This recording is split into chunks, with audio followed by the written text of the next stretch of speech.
नमस्कार दोस्तों, आप सभी का स्वागत है फिजिक्स प्लेटफॉर्म पे। आज हम लोग डिफरेंशिएशन करेंगे और देखो डिफरेंशिएशन बहुत ही इंपॉर्टेंट टॉपिक है। इंपॉर्टेंट इसलिए है क्योंकि 10th तक हमने नाम भी नहीं सुना हुआ होता है यार, डिफरेंशिएशन का नाम भी नहीं सुना हुआ होता है, इसलिए बहुत ज़्यादा इंपॉर्टेंट हो जाता है। लेकिन एक चीज़ और इम्पोर्टेंट तो है लेकिन बहुत ही मज़ेदार है और हम लोग इसको बिल्कुल फील लेके पढ़ेंगे यार। फीलिंग आनी चाहिए कि होता क्या है ये डिफरेंशिएशन, बहुत ही मज़ा आएगा। देखो फील लेके पढ़ेंगे हम लोग, ये नहीं कि बस फार्मूले देखे और धड़ाधड़ लग गए क्वेश्चन करने में। कोई फ़ायदा नहीं है यार वैसे पढ़ के। मतलब 10 ही क्वेश्चन करो यार, 50 की जगह 10 करो, लेकिन अच्छे लेवल के क्वेश्चन करो और उसमें एक एक चीज़ अप्लाई करके देखो, मतलब और भी क्या चेंजेज आ सकते हैं, कैसे क्या चेंज हो रहा है, तब मज़ा आता है पढ़ाई का। तो चलो अब मैं ज़्यादा बकवास नहीं करूँगा, टाइम वेस्ट होता है इसमें। हम लोग सीधे आते हैं डिफरेंशिएशन पे। तो डिफरेंशिएशन, अब देख हर बुक में एनसीईआरटी हो या कोई भी बुक हो, आप लोग को डिफरेंशिएशन का इक्वेशन कुछ ऐसा दिखेगा। dy by dx equal to limit delta x tending to 0 delta y by delta x। अब ये मत पूछना कि डेल्टा क्या होता है, क्योंकि डेल्टा के लिए आप लोगों को पिछला वीडियो देखना पड़ेगा, उसमें मैंने बहुत अच्छे से समझाया। इससे मैं बता देता हूं, डेल्टा का मतलब होता है change in y, change in x। Change in y, मान लिया कि एक y2 पॉइंट है, एक y1 है, तो चेंज इन y क्या हुआ, y2 माइनस y1। उसी तरह x में भी। अब यहाँ पे न्यू हमारा ये है, ये। अब देख यहाँ पे सर, यहाँ पे ये इक्वेशन तो बड़ा अजीब सा दिख रहा है सर, ऐसा तो इक्वेशन हमने देखा नहीं कभी। कोई बात नहीं, बहुत कुछ ऐसा यार कि जो लाइफ में पहली बार देखने को मिलता है।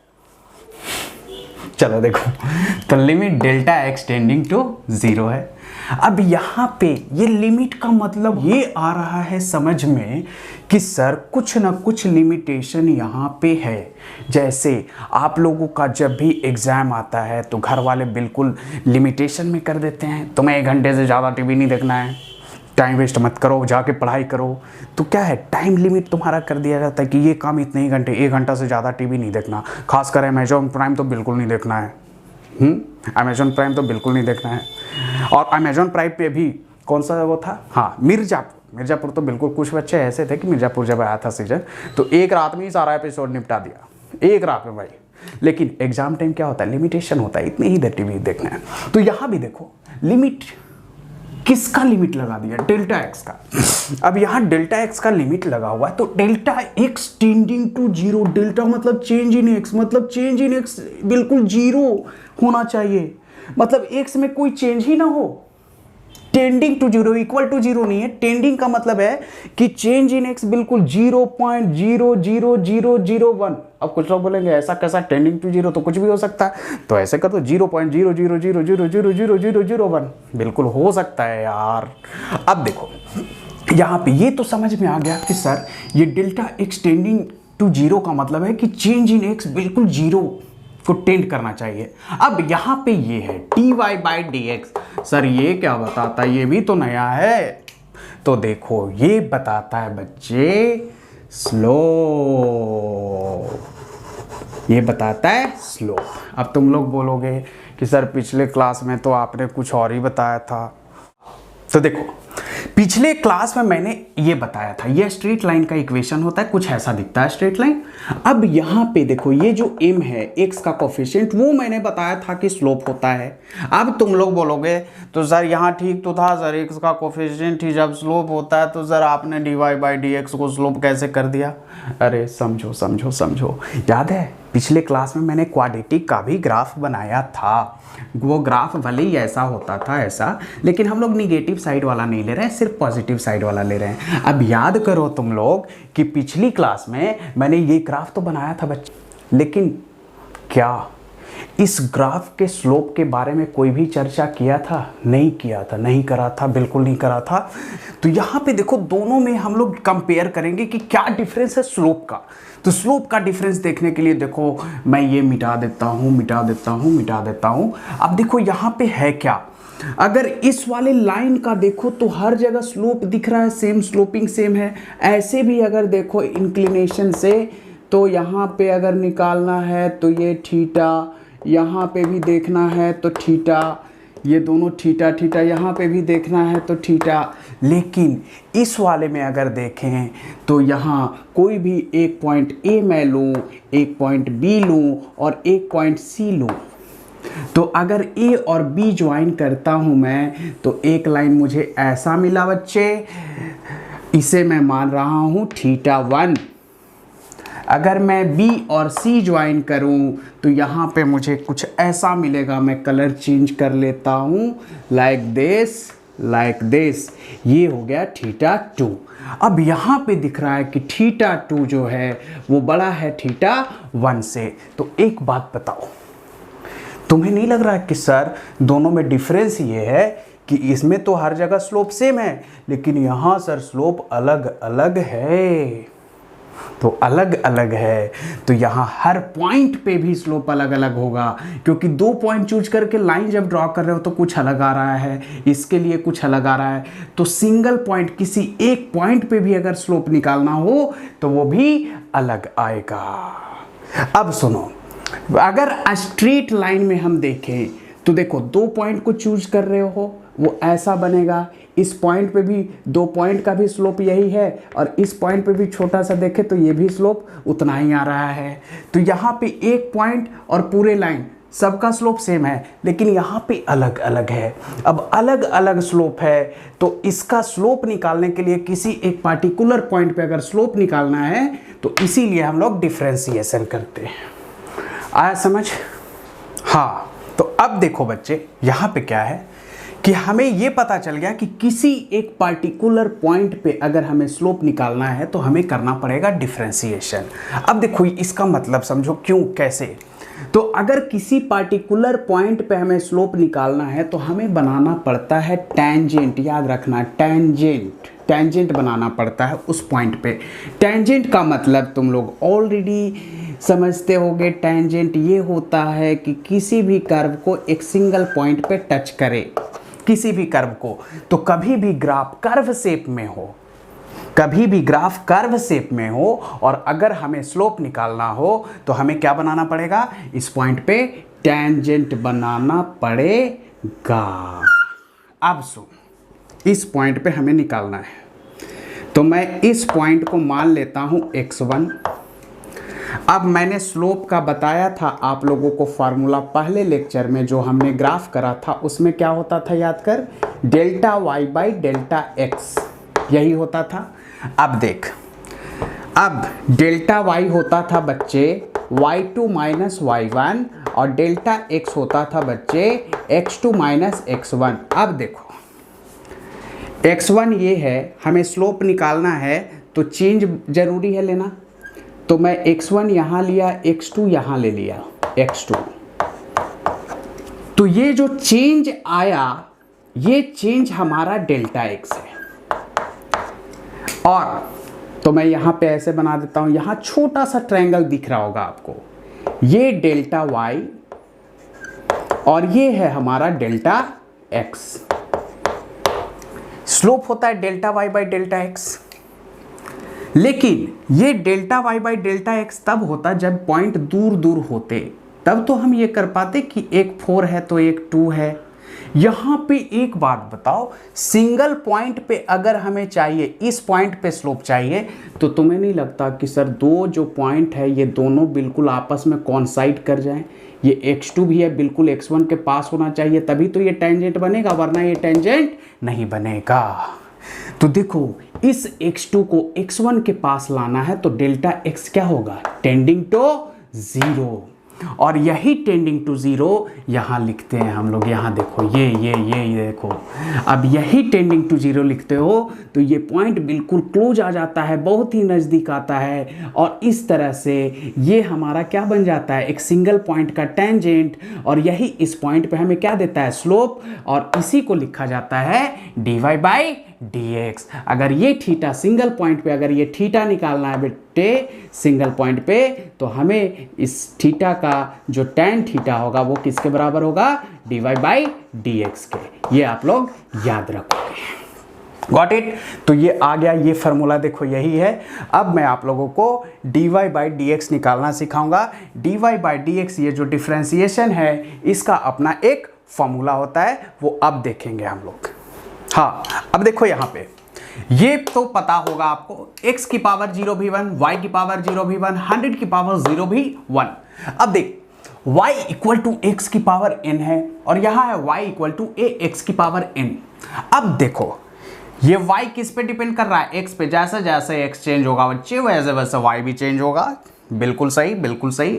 जैसे जैसे x चेंज होगा जब वैसे वैसे y भी चेंज होगा। तो इसका अगर डिफ्रेंसिएशन करना हो तो इसे लिखना पड़ेगा हमें dy बाई डी एक्स। आपको पहले ही बता चुका हूं मैं कि y और x का अगर रिलेशन है तो ये होगा dy बाई डी एक्स, और ये हो जाएगा बच्चे, ये जो है भाई साहब इसके सर पे बैठे हुए हैं, जैसे ही इनका डिफ्रेंसिएशन हुआ ये कूद जाएंगे आगे। तो ये आगे कूदेंगे तो n यहाँ आ जाएगा, x की पावर यहाँ हो जाता है n माइनस 1, मतलब ये यहाँ कूदेंगे और फिर इनका पावर में एक माइनस हो जाता है। ऐसे आप लोग याद रखोगे। बहुत ही सिंपल है यार, बहुत सिंपल है। क्या है, ये n को कूदा दो यहाँ, उसके बाद इसमें एक माइनस कर दो बस। अब देख जैसा क्वेश्चन बहुत ही simple, y equal to x की पावर 6। बताओ अगर इसका डिफ्रेंसिएशन करना हो तो dy बाई डी एक्स तुम लोग खुद बता दोगे। सर ये n है, इसको कुदा दो आगे, 6 x की पावर 6 माइनस 1 अभी मैं लिख देता हूँ, तो 6 x की पावर 5। अब अगर मैं y इक्वल टू एक्स की पावर 99 फटाफट करोगे dy बाई डी एक्स होगा सर 99 इंटू एक्स की पावर 98। अरे समझे नहीं समझे, समझ गए होगे।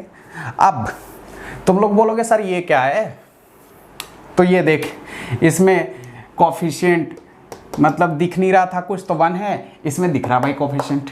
अब क्या होगा, ये जो कोफिशिएंट है अगर ये वेरिएबल के साथ है, x इसके साथ है, तो इसको छेड़ना नहीं है, छेड़ना नहीं है। तो देख अगर इसका dy बाई डी एक्स हम कर रहे हैं तो a को तो छेड़ना बिल्कुल भी नहीं है। किसको छेड़ेंगे, इसी को छेड़ेंगे भाई। n कहाँ कूदेगा आगे, यहाँ हो जाएगा बच्चे x n माइनस 1। अब देखो फॉर्मूला दोनों सेम है। यहाँ एक कोफिशिएंट आ गया था तो इसको बिल्कुल छेड़ना नहीं है, जैसा है वैसे ही रहने दो। n ऊपर कुदा दो यहाँ, और x की पावर n माइनस 1 सेम आ गया। देखो ये और ये सेम है। अब इस पे क्वेश्चन देखते हैं। पहला, अगर मैं लिखूँ y इक्वल टू 5x की पावर 4, आपको बताना है dy बाई डी एक्स। क्या करोगे, ये 4 को यहाँ कुदाओगे, 5 इंटू 4 एक्स की पावर 4 माइनस 1 क्या होगा, 4 माइनस 1 3। तो बाद में ऐसे आप लिख सकते कि sir dy by d x जो होगा इसका दैट इज 5 4 जा 20 एक्स की पावर 4 माइनस 1 3। एक और एग्जाम्पल ले रहा हूँ मैं, y इक्वल टू 6x की पावर 4, 6x की पावर 5, इसका dy बाई डी एक्स। अब डायरेक्ट करना सीखो, डायरेक्ट ये दोनों को, इसको कुदा दो यहाँ, 6 5 जा 30, x 5 था क्या हो जाएगा 4। बहुत इजी, देखो एक लाइन में खत्म भाई। हाँ तो देखो y equal to a x की पावर n हो तो इसका डिफ्रेंसिएशन जो dy बाई डी एक्स आता है वो होता है a n x की पावर n माइनस 1। अब मेरे को तो ये डाउट है यार, डिफ्रेंसिएशन का फार्मूला तो ये होता है, लेकिन क्या ये सच में स्लोप देगा, तो चेक कर लेते हैं। चेक करने के लिए मैं देखता हूँ ग्राफ से। ये सबसे आसान ग्राफ तो मेरा वही है यार बहुत आवाज़ करता है ये y, ये x, ये देख लेते हैं चेक करके। ये हमारा लाइन 1 है, y इक्वल टू एक्स। ये हमारा दूसरा है बच्चे, y इक्वल टू 2x। ये हमारा तीसरा है बच्चे, y इक्वल टू 3x। हमें पता है कि इसका स्लोप m1 हमारा 1 है, ये इसका क्या है m2 2 है, और ये m3 क्या है बच्चे, m3 ये है। तो इसका dy बाई डी एक्स 1 आना चाहिए, इसका dy बाई डी एक्स 2 आना चाहिए, इसका dy बाई डी एक्स 3 आना चाहिए, तब तो मानूंगा मैं कि ये फार्मूला सही है, वरना तो मैं नहीं मानने वाला यार। देखते अब इसका चेक करते, देखो y इक्वल टू x, ये वाले का। तो x की पावर क्या है बच्चे 1, तो जब dy बाई dx करोगे आप इसका, तो ये 1 आ जाएगा यहाँ, x की पावर हो जाएगा 1 माइनस 1, जो कि आएगा dy by dx equal to 1 into x, और x की पावर 1 माइनस हो गया लड्डू, और x की पावर लड्डू क्या होगा 1, तो क्या dy बाई dx 1 आया नहीं आया बताओ। तो dy बाई dx 1 आया, मतलब यहाँ तो भैया स्लोप आ रहा है। अब कुछ लोग बोलेंगे इसका भी तो करके दिखाओ भाई। तो y इक्वल टू 2 की पावर x है, तो इसका dy बाई dx क्या होगा बताओ। ये पावर 1 है, तो मैं यहाँ कर दूँ 2 इंटू 1, x की पावर 1 माइनस 1 0, x की पावर 0 क्या होता है, x की पावर 0 1, तो ये dy बाई dx क्या आया बताओ, dy बाई dx इसका क्या आया 2 इंटू 1 2, तो ये इसका भी 2 आ रहा है। अब कुछ लोग बोलेंगे इसका भी तो करके दिखाओ, ये इसका भी कर देता हूँ मैं, y इक्वल टू 3x, तो इसका dy बाई dx क्या आएगा, dy बाई dx बताओ फटाफट 3x की पावर 1 है, 3 इंटू 1, x की पावर 1 माइनस 1, तो ये आएगा 3x की पावर 0, जो कि x की पावर 0 1 होता है, तो इसका 3, ये भी देखो मैच कर रहा है। इसका मतलब यार सर सच है, ये फार्मूला अप्लाई कर सकते हैं। हाँ तो देखो हमने dy बाई dx तो देख लिया कि ये फार्मूला बिल्कुल ट्रू है, क्योंकि x का कोफिशिएंट भी स्लोप होता था और dy बाई dx करने पे भी स्लोप ही आ रहा था। अब देखो यहाँ पे क्या है कि डिफरेंशिएशन का एक फिजिकल मीनिंग भी होता है। आप लोग बहुत सारे बुक्स में देखोगे, स्टडी मटेरियल में देखोगे कि फिजिकल मीनिंग ऑफ डिफरेंशिएशन। तो देखो फिजिकल मीनिंग ऑफ डिफरेंशिएशन में हम लोग चलते हैं, तो इसका मतलब क्या है। तो फिजिकल मीनिंग ऑफ डिफरेंशिएशन होता है बेटा rate of change, rate of change. जैसे dy बाई dx है तो rate of change in y with respect to x। अगर dx बाई dt होता तो rate of change in x with respect to t। अगर dv बाई dt होता तो rate of change in v with respect to t। अब देखो rate of change को हम लोग समझते हैं, मतलब physical meaning dy by dx होता है बच्चे rate of change in y with respect to x। ये आप लोग नोट कर लेना। अब देखो ये है क्या rate of change. Rate of change का मतलब ये होता है कि x में हम चेंज कितना चेंज करें तो y में क्या चेंज आएगा, मतलब x के रेस्पेक्ट में y कैसे चेंज हो रहा है। तो देखो ये है y और x, अगर x हम 1 चेंज कर रहे हैं तो y में भी 1 का चेंज हो रहा है, x अगर हम 2 चेंज कर रहे हैं तो y में भी 2 का चेंज आ रहा है। देखो तो रेट ऑफ चेंज यही होता है कि y कितने टाइम्स, x में क्या चेंज करोगे तो y कितने टाइम्स चेंज होगा। उसी तरह यहाँ पे देखो अगर x में 1 चेंज ला रहे हो तो y में 2 चेंज आ रहा है। देखो तो ये जो है ये dy बाई dx इसका क्या आएगा 2, इसका dy बाई dx आएगा 2।